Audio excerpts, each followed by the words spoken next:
राधे राधे दोस्तों, आप लोग से हम एक सवाल करना चाहते हैं कि क्या हमारा भीष्म पितामह जी ने युधिष्ठिर जी को बोले थे क्या कि हम लोग जो हवन करते हैं, हवन कुंड जो बनाते हैं हम लोग घर में जब पूजा करने के लिए, तो क्या वो हवन कुंड में गौ माता को मांस देने से हमारा जो पूर्वज 1000 वर्षों साल तक खुश रहेंगे क्या? ऐसा कुछ हम लोग के ग्रंथों में लिखा है क्या?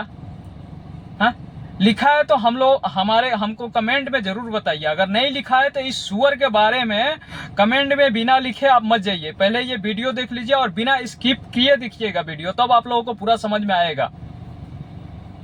मेरा नाम प्रसाद वेर्नेकर है। नमस्कार नाइक साहब।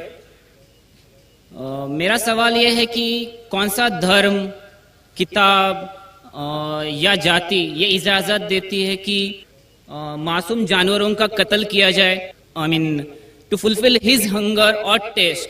Like in case of Muslim, you celebrate Bakri Eid which favours killing of goats, I mean as a means of festival.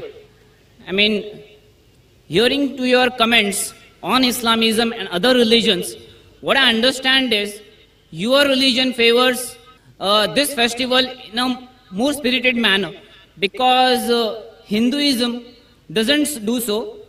They don't believe in killing goats, but accept that there are non-vegetarians who prefer eating chicken and goat and others. But does Islam favor this thing? भाई साहब का बहुत अच्छा सवाल है। को देखते हैं, गाय, भेड़, बकरी, ये सिर्फ वेजिटेबल्स खाते हैं, सिर्फ घास फूस खाते हैं। जब इनकी दांत को हम देखते हैं, इनके दांत दे आर फ्लैट टीथ, इनके चपटे दांत है। ये सिर्फ भाजी खा सकते, गोश्त खा ही नहीं सकते।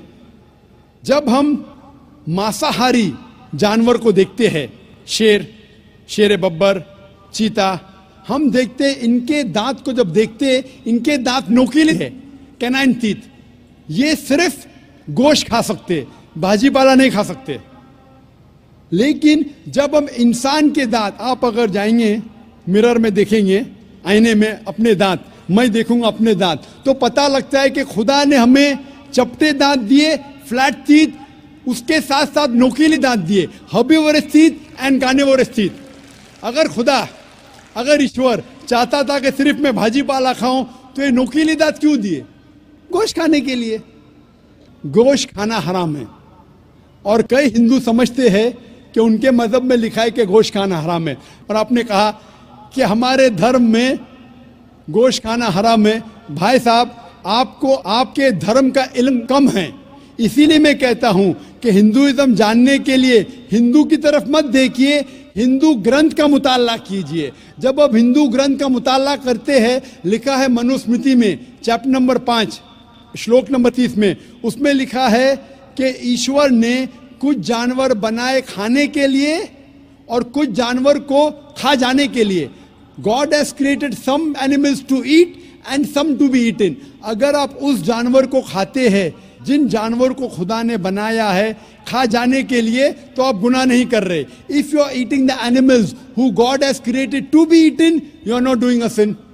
आगे जब पढ़ते लिखा है मनुस्मृति में चैप्टर नंबर 5 में, अध्याय नंबर 5 में, मंत्र नंबर 40 में, कि खुदा ने कुछ जानवर बनाए हैं कुर्बानी के लिए। अगर आप कुर्बानी में जानवर का कत्ल करते हैं तो आप गुनाह नहीं करते। आगे लिखा है मनुस्मृति में चैप्टर नंबर 5 मंत्र नंबर 41 में, कि जानवर का कत्ल करना, जो जानवर खाने के लिए बनाए गए हैं, वो गुनाह नहीं है। इसी तरीके से कई जगह वेद में लिखा है कि ऋषि गोश्त खाते थे, जानवर को खाते थे। वक्त नहीं है डिटेल में बात करने का, लेकिन अगर आप महाभारत पढ़ेंगे, अनुशासन पर्व चैप्टर नंबर 88, इसके अंदर युधिष्ठिर जो पांडव का एक भाई था, वो पूछता है भीष्म से कि हम यज्ञ में, पूजा में क्या खाना दे भगवान को, ईश्वर को, ताकि हमारे पुरखों को संतुष्ट मिले। तो भीष्म कहता है युधिष्ठिर से कि आप यज्ञ में अगर भाजी पाला देंगे तो हमारे बाप दादा 1 महीने के लिए खुश रहेंगे।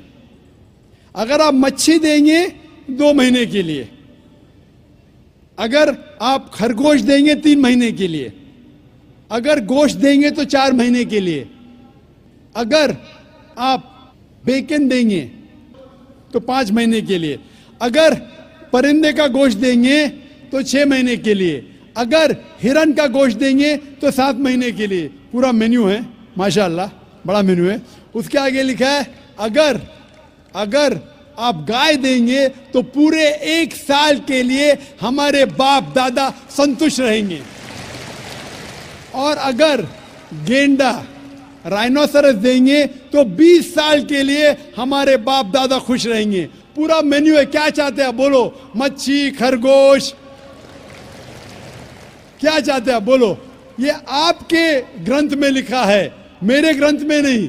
हमारे ग्रंथ में सब चीज खाने की इजाजत नहीं, सिर्फ वो चीज जो हमारे लिए हलाल है। इसी तरीके से बाइबल में भी लिखा है आप गोश्त खा सकते। अक्सर धर्म की किताबों में लिखा है कि आप गोश्त खा सकते हैं। आप मेरा लेकिन अगर कोई नॉन मुस्लिम मुझसे ये कहता है कि मैं वेजिटेरियन हूं, मुझे कोई गिला शिकवा नहीं, आपको नॉनवेज पसंद नहीं है आप मत खाइए, लेकिन कोई नॉन मुस्लिम, कोई गैर मुसलमान, कोई हिंदू मुझसे कहता है कि आप जानवरों का कत्ल करते हैं, वो गुनाह है, तो मैं उनसे कहता हूं इस बात को मैं तस्लीम नहीं करता हूं।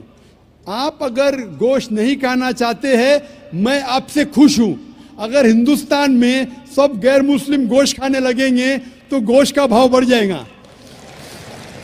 तो मुझे कोई गिला शिकवा नहीं अगर गैर मुस्लिम गोश्त नहीं खाते, लेकिन अगर मुझसे कहते हैं कि गोश्त खाना गुनाह है तो मैं ये जवाब देता हूं।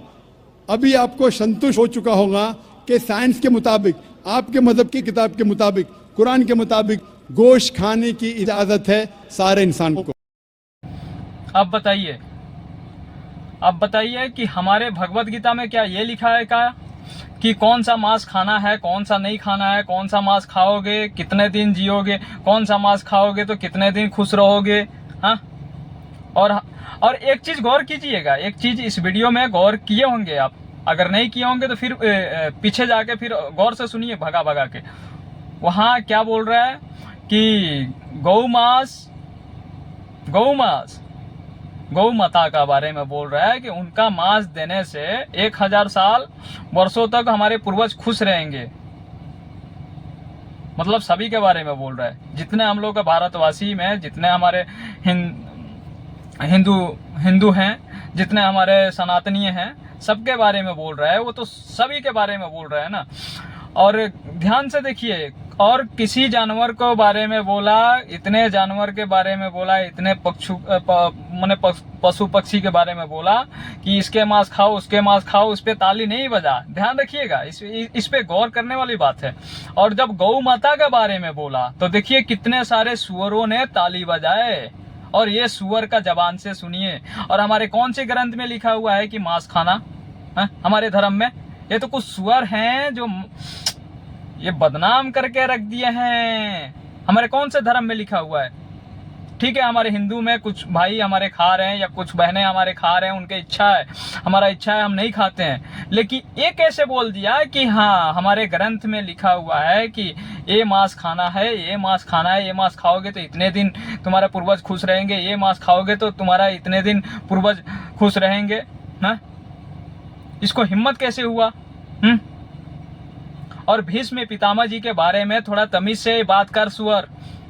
दोस्तों, मैं आप लोगों से एक आग्रह करेंगे कि ये इस वीडियो को इतना शेयर कीजिए कि उस सुअर तक पहुंचे। और सुअर जिस दिन हमारी नजर के सामने आ जाएगा ना, उसका चमेटा मार मार के उसका मुंह, अगर मुंह नहीं फुला दिया ना तो फिर वो याद रखेगा वो। और ये सुअर के बारे में कुछ ना कुछ लिख के ही जाइए। आप लोगों से निवेदन है, भले हमको सब्सक्राइब कीजिए ना कीजिए, हम व्यूज के लिए हम वीडियो नहीं बनाया, खाली हम अपने सनातन धर्म के लिए बनाया हूँ, हम अपने गौ माता के लिए बनाए हैं। अगर आप भी गौ माता को अपने माता समझते हैं तो कमेंट में सुअर के लिए कुछ ना कुछ लिख के जाइए।